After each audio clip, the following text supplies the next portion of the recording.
কাজলা দিদি। কবি যতীন্দ্রমোহন বাগচি।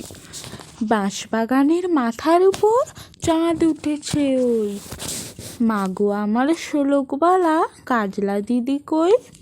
পুকুর ধারে গাছের তলে থোকায় থোকায় জোনাক জলে, ফুলের গন্ধে ঘুম আসে না, একলা জেগে রই। মাগো আমার শোলকবালা কাজলা দিদি কই? সেদিন হতে কেন মার দিদিরে নাহি ডাকো?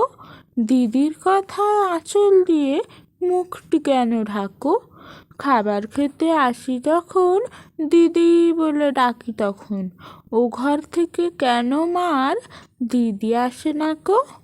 আমি ডাকি তুমি কেন চুপটি করে থাকো? বলো মা, দিদি কোথায় গেছে, আসবে আবার কবে? কাল যে আমার নতুন ঘরে পুতুল বিয়ে হবে, দিদির মতন ফাঁকি দিয়ে আমিও যদি লুকাই গিয়ে, তুমি তখন একলা ঘরে কেমন করে রবে? আমিও নাই দিদিও নাই, কেমন মজা হবে? ভুঁই চাপাতে ভরে গেছে শিউলি গাছের তল, মারাস নে মা, পুকুর থেকে আনবি যখন জল। ডালিম গাছের ডালের ফাঁকে বুলবুলিটি লুকিয়ে থাকে, উড়িয়ে তুমি দিও না মা ছিঁড়তে গিয়ে ফল।